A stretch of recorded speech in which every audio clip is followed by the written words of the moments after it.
Now joining me in studio, nutrition educator, the one and only Ann Supa. Hi Ann, how you doing Hi. today? That brings me up. I was at the grocery store and some gentleman asked me, he goes, you work on TV. Can you tell me if this is a good spaghetti Oh my sauce or not? gosh. I'm like, I guess so. I don't buy spaghetti sauce. Like, well, if you make it, it could be better. Yeah, so but thank you for having me back. Yes, I always love seeing you. So we are talking about crock pots today. Yep. I love my crock pot. I use it all the time. So Yes. kind of tell me, what are your favorite things that are kind of maybe helpful or nice about having the crock pot? Well, the first thing about a crock pot, it's an appliance that most people can afford. It's like $20 to $50, depending if you Yeah. want computerized and all that. Mine are just turn the knob and go, and they run you about $20, $25. So that's right off helps your food budget. And don't lift the lid.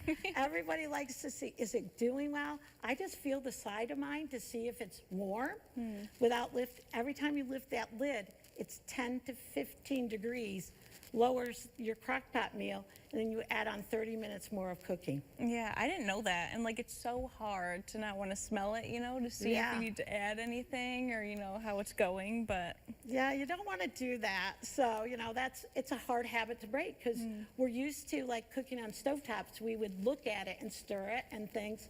The only time you need to open it up is to stir it if it says to add an ingredient like the last 30 minutes or something like that. That's okay. But most of the time, just turn it on, put the lid on, and go.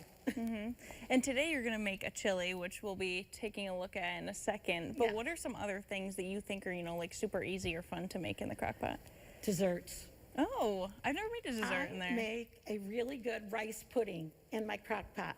And it takes only 2 or 3 hours, but I don't have to stand at the stove. I can mix it up and go. Breakfast. I mix up like a hash brown casserole, and you just Ooh. layer everything. You turn it on. It takes 12 hours. You turn it on before you go to bed. You wake up, and breakfast is ready. So that kind of nice things. You can make sides in it. You know, some people make a lot of soups and stews. That's great. You can even use it to make yogurt. I've Oh. never made my yogurt in there, but people say they use their crock pot all the time to make yogurt. All right. I make my bone broth all the time. I love doing that because Yeah. you just throw everything in and it kind of cooks it all day. And then we kind of talked about this before, but it is kind of an energy saver as well. So talk Yes. about that.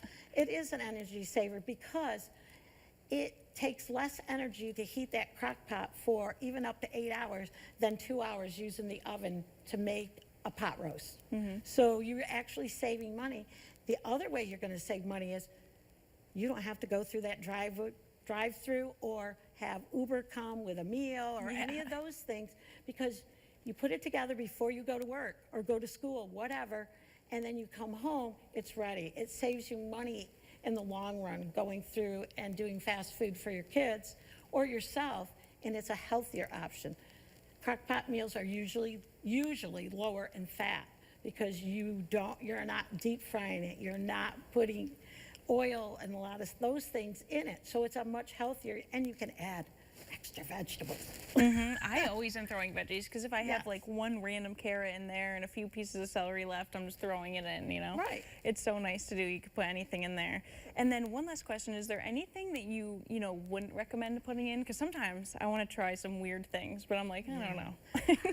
So I did look at a couple things. They said boneless chicken breasts, because they're so lean, you've taken the skin off from them, so they tend to dry out a little bit faster than if you have left the skin on, or the dark meat usually has more fat and it gives it more flavor. So they say, you might want to think twice about chicken breasts. So, be honest, I've done it, because, it's quick and easy, but maybe find a recipe that calls with the skin on, and then once you take the meat out, you can take the skin off, and you're still getting that searing in. And you do not have to brown your hamburger if you're making chili. Oh, I've always browned my ground beef before. I always brown mine because it sears in the flavor, and it's the color. You won't have that lovely brown color, and sometimes that turns people off. Oh, so you got to interesting. remember that, we eat with our eyes. If it's appealing, we're going to eat it. If it doesn't look good, chances are we're not going to eat it, or our family, and probably not your coworkers either. I love eating with my eyes. That's why I can't go to the grocery store when I'm hungry, because Yeah. I'll buy everything. It's Yeah, always and such a bad idea. The vegetable aisle, I got to go this afternoon and get bok choy. And so I'm super excited about, looking at all the good vegetables Yes, this afternoon. yes, the rainbow of veggies. Yes. All right, Ann, well, thank you so much for that information, and Okay. we'll have to pull out everything up here, and, I'll see you back in 1 second. Okay. All right.